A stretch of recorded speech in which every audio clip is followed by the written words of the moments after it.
नाज़रीन पाकिस्तान की ख़वातीन और हज़रात अस्सलाम वालेकुम। इस वक्त मैं पेशावर हाई कोर्ट में अपनी ज़मानतें कराने के लिए आया हूँ।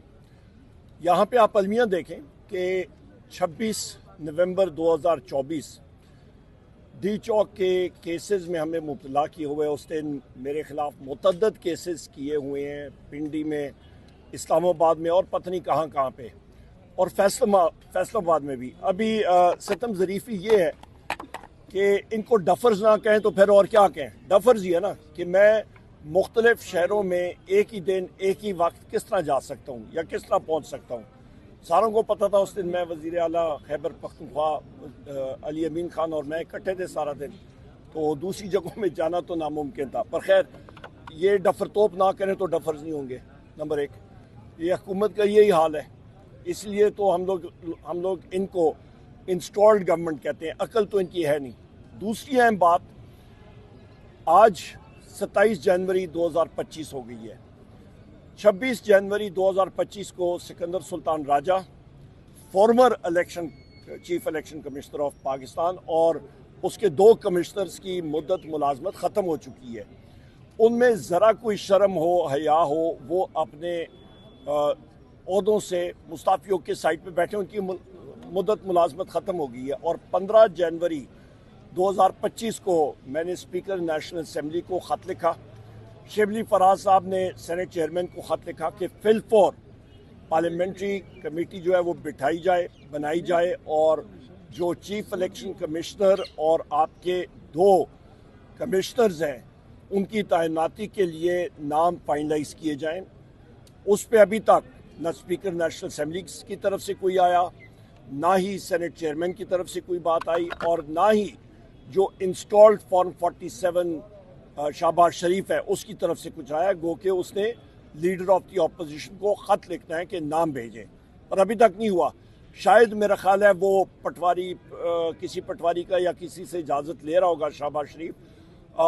इस इंस्टॉल्ड हुकूमत की तो हालत ये है कि हमारी जिस वक्त नेगोशिएशंस कमेटी बैठी थी तो उसका जो एलामिया जारी हुआ था, तो हुकूमती टीम ने यह बात कही थी कि पाकिस्तान तहरीक इंसाफ और अपोजिशन पार्टी के मेंबरान के साथ हम लोग बिल्कुल मुत्तफिक हैं और तायद करते हैं कि इनकी मुलाकात अनमॉनिटर्ड इन्वायरमेंट में, माहौल में वज़ीर आज़म इमरान खान साहब से होनी चाहिए, और हम लोग फिल फॉर कराएंगे।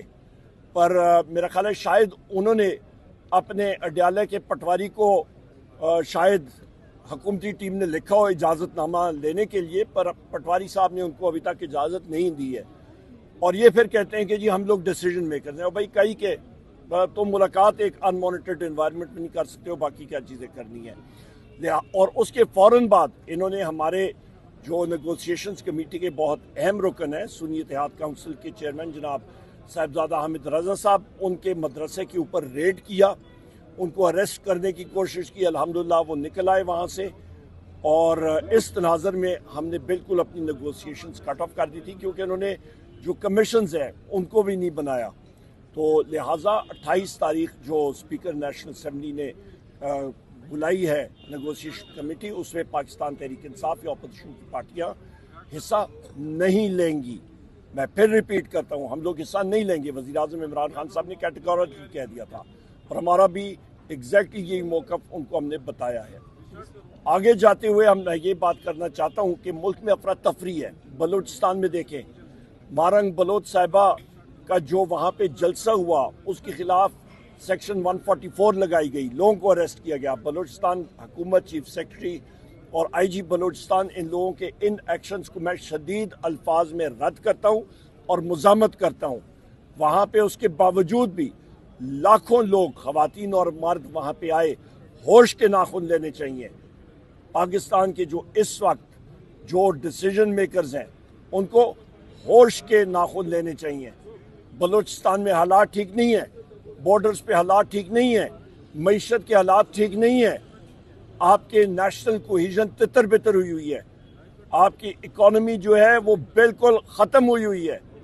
वर्ल्ड बैंक वाले आके कंट्री फ्रेमवर्क एक्सेट्रा देते हैं, उसकी बुनियाद आपकी एक मजबूत आपकी कॉन्स्टिट्यूशन और रूल ऑफ लॉ पे होता है।